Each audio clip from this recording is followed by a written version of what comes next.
Welcome, everybody, to another special Vancouver Canucks edition of B&B Hockey Talk.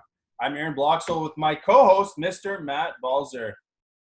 We delayed this by a night, Matt, and we're glad we did as we got to both enjoy the Vancouver Canucks season opener last night, or home opener, not season opener.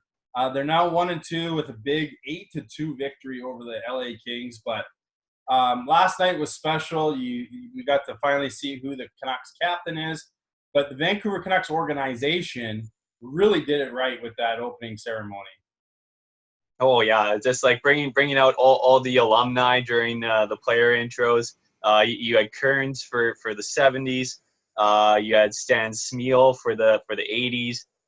Kirk McLean in full gear coming out to represent the 90s.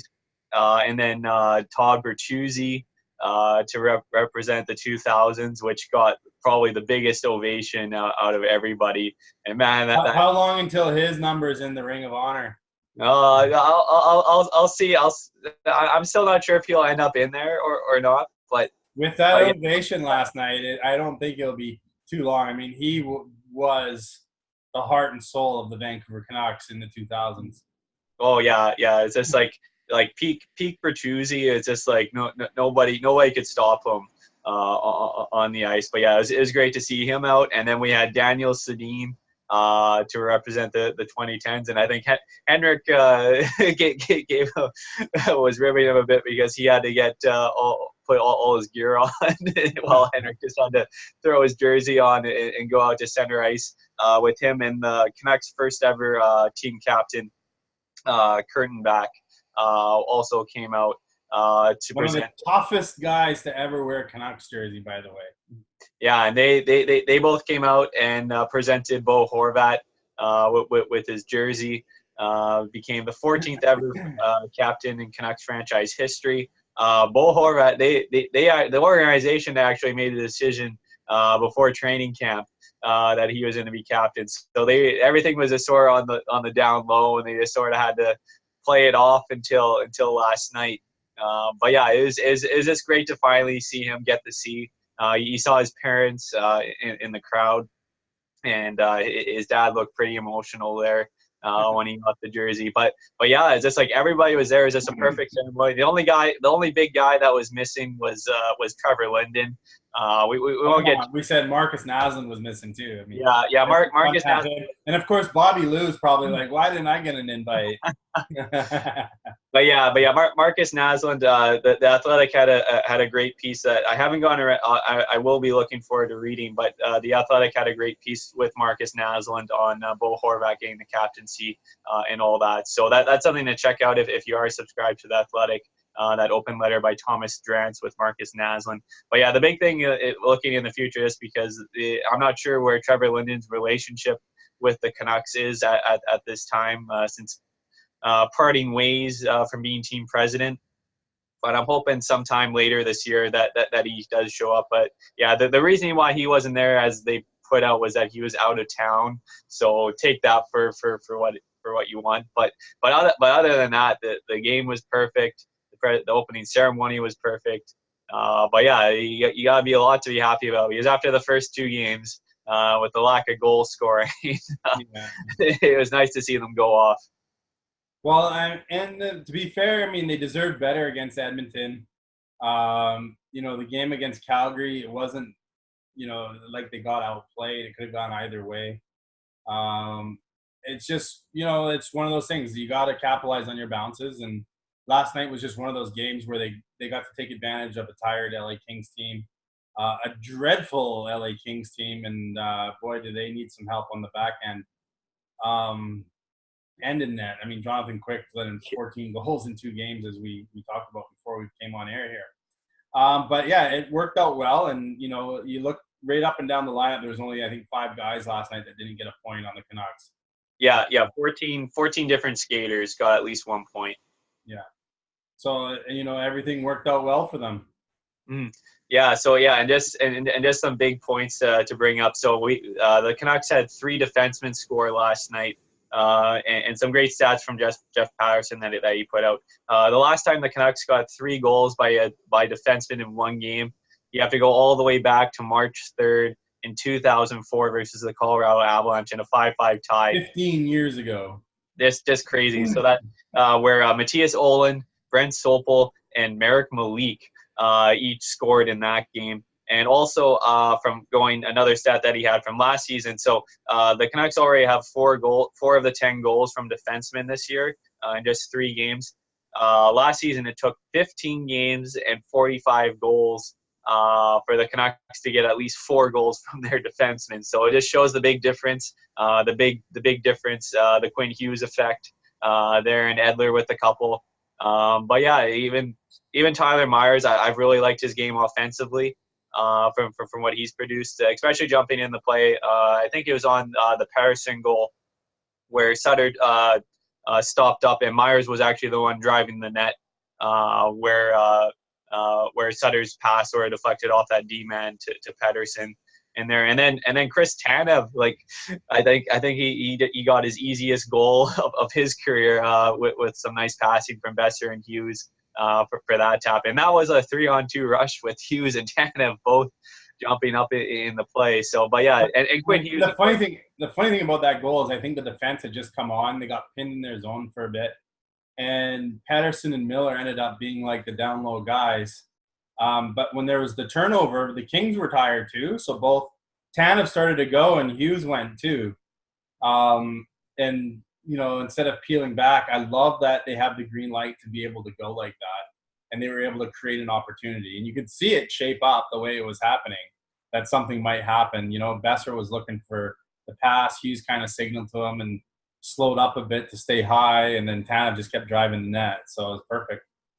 But yeah, what can you say about Quinn Hughes? Like his first NHL goal, absolute missile from the point. And even before he scored that, just the way he entered the zone and was able to weave his way through the Kings and then blast one. And then he even got a little bit of power play one time after Edler and Tanev got stuck out for like I think over 3 to 4 minutes each on the PK, and that's still the big driving point. Hughes for power play one, but at least the Canucks did switch up their power play units last night after the first 2 games where they went 0 for 10 in their attempts in the first 2 games of the season. They loaded up the first unit, moving Horvat and Horvat. They moved Horvat in for Levo. Okay, yeah, Horvat in for Levo, and then you had Pedersen, Besser, Miller, and Edler to round out that unit. Ferland came off the power play entirely last game, but yeah, it was great just to see them load up that top unit, and then they got the power play goal from Hughes there. So, but yeah, we're still looking for Hughes to get onto that top unit, but man, he is so fun to watch so far this season, and but yeah, there's that. Also, just another quick note I wanted to bring up with the Canucks scoring 8 goals last night. The last time they scored 8 goals on home ice was all the way back in 2003 versus the Atlanta Thrashers, and the common denominator in that is Ilya Kovalchuk playing for both teams. So that was another fun fact that I saw. And one other performance I just wanted to bring up from last night, Jacob Markstrom. And at 37 saves. After looking, having I think a little bit of ups and downs in the Edmonton game, because I think the first goal there he didn't like, but he still had some really sharp saves in that game. And Calgary, you can't really fault him for any of the goals that he let in that game. It really looks like he's rounding into form from where he left off. And I'm really hoping he can keep it going. The Canucks got another big break here because they don't play till Saturday against the Philadelphia Flyers, which will be a tough matchup with Carter Hart just getting his first career shutout last night against New Jersey. Carter Hart didn't look too good in their opener against Chicago in Europe, in my opinion, but last night he looked unreal, and the one save he made on the power play, the 5-on-3, he made an unbelievable save to keep that shutout last night. Was wow. But yeah, the Canucks, I mean, the break's nice. They had an off day today. They're able to practice tomorrow. I think Travis Green mentioned the schedule's been nice because they're able to have a nice balance of games and practices this early in the season. So it's helping them, create chemistry together. And, talking about chemistry, moving JT Miller up to the top line, I think that line definitely had some chemistry last night. Oh yeah, like Miller, career night, goal and 4 points. Really got those guys going. Pedersen with the goal, and then Besser, I believe he just had the 1 assist. Yeah, But he but had a crossbar, so.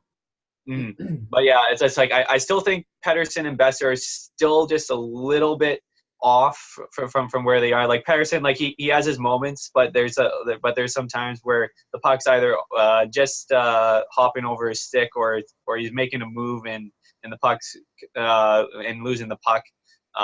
But like you still see the moments. So, but I think Brandon Sutter had a good quote after the game where he brought up Jeff Skinner after his rookie season where he won the Calder Trophy, and he said Skinner put like a lot of pressure on himself in that second year to continue to perform to that standard.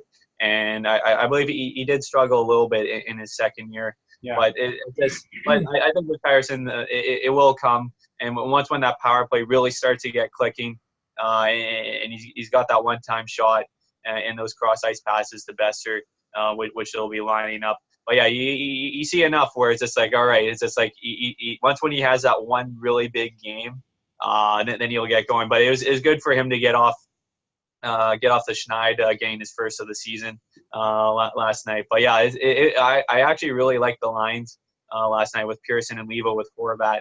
And then moving Ferland down to the third line with Adam Gaudette, who had another strong game, and Brandon Sutter on that wing. So, but yeah, it's looking pretty good so far. Well, and with Pedersen, I think, he is starting to see teams shut down defense and shut down forwards now when he's on the ice.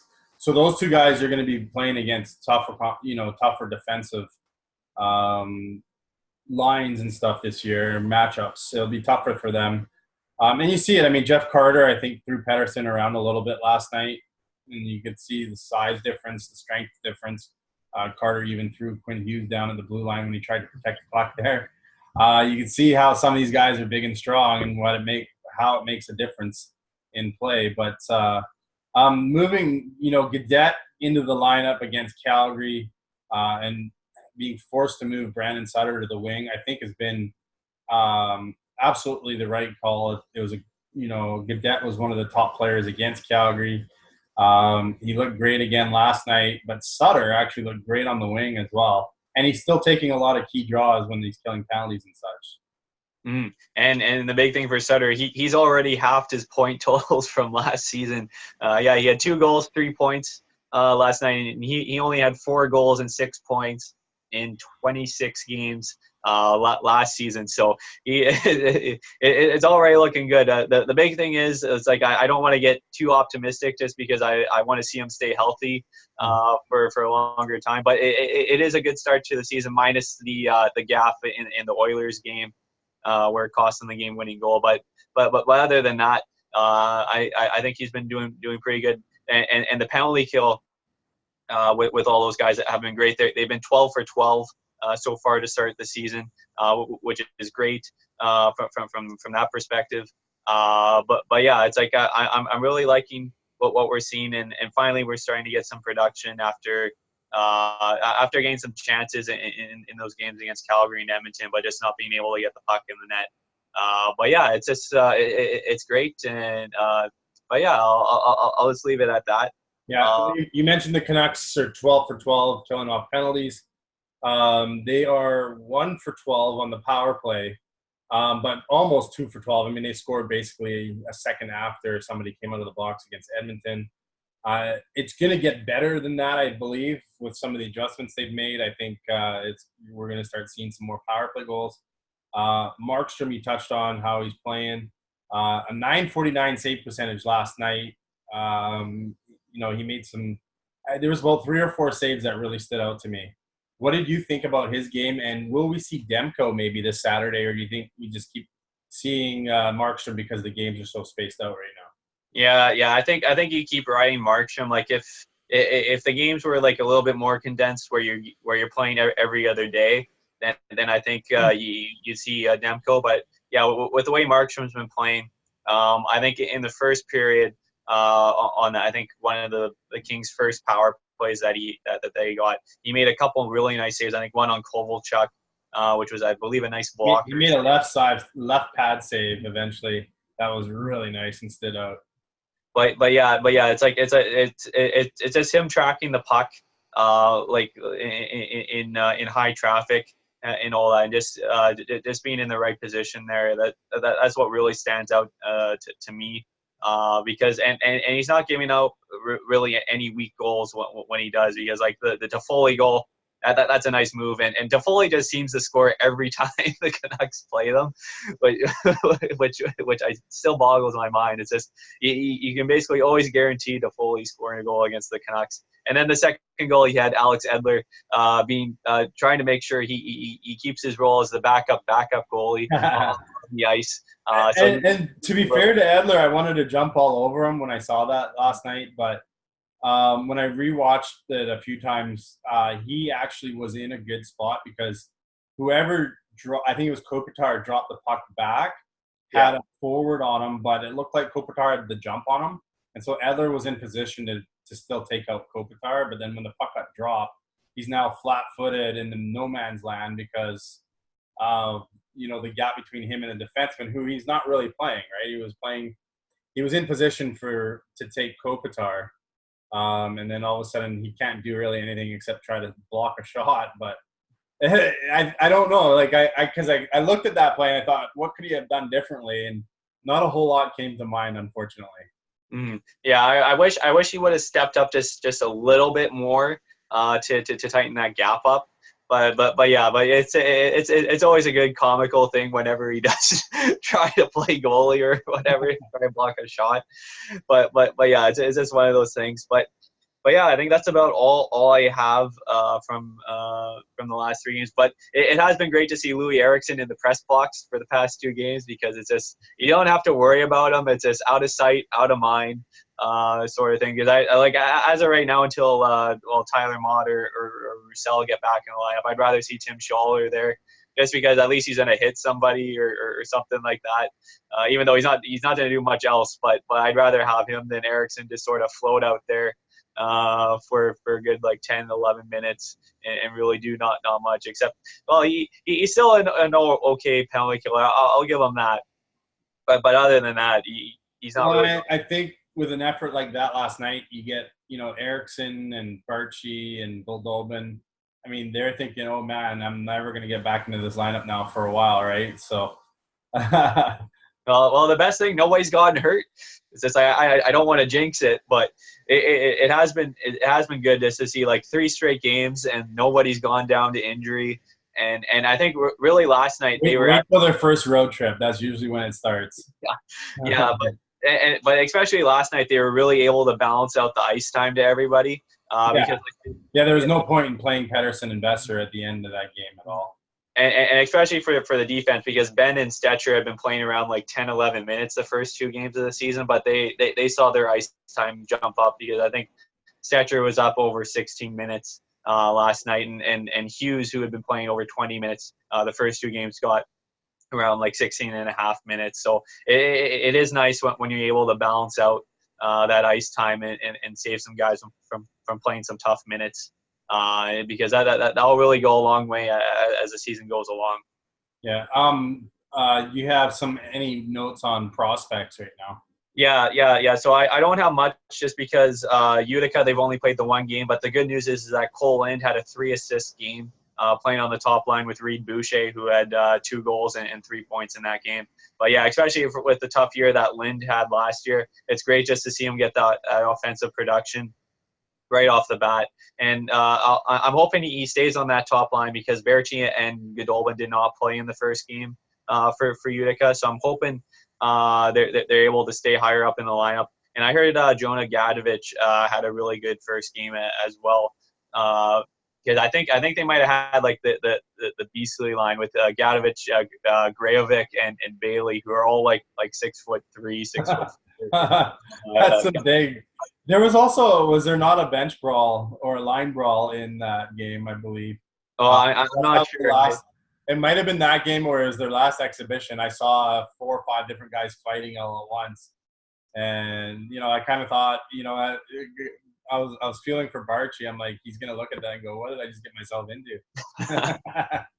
But yeah, the one thing that to keep an eye on is that I believe Utica they have 8 healthy defensemen right now, and I saw they sent Mitch Elliott, one of their defensive prospects, down to the ECHL for a game, and then they're calling him back up. So it'll be interesting to see how they handle that rotation as the season goes along, because you also have the vet rule where you can only dress so many veterans in a game compared to prospects. So, but yeah, at least that's one of the reasons why they sent Alex Biega away, of course, so that their prospects can get the proper time. Because man, if there's 7 healthy prospects that they have down there right now, they've got a really solid squad this year. Mm-hmm. I'm going to be interested to track Utica as the year goes on for sure. Yeah, but other than that, next week I'll have a further in depth on the rest of the prospects, because I know like Jet Wu with Calgary, I think he's been off Who's too. the other Calgary guy? He's having a really good season too. Oh, Carson Focht or something. Carson's what? yeah, that was close to something else, but it's like Focht or something like that. Yeah, Carson Falk had, I think he had 6 points in his first 2 games, if I'm not mistaken, for the Hitmen. He looks like a gem in the rough that the Canucks scored on. I mean, he had a great training camp. Gonna have another season in the WHL this year, and I'll be curious to see what him and Jet Wu look like next year at training camp. I think Cole Lynn and Jonah Gadjevich are going to have good seasons in Utica this year. And it'll be great to track guys like Tevez and Rafferty and Brisebois and Sautner, especially on the back end for Utica as well. Mm-hmm. Yeah, and that's another reason why they moved Viega, because I think they got a lot of faith in these 24, 25-year-olds. That if injuries do occur, that they can bring them up into the NHL without a problem, especially with the way like Rafferty played in the preseason, especially if a right-handed defenseman goes down. Yeah, I think he'll be the first guy up. Well, and Fantenberg eventually will get into the Canucks main lineup. So I like the fact that they're healthy right now. They've got choices, and I really like that they actually have good depth this year. To start the year anyways, so we'll see what happens.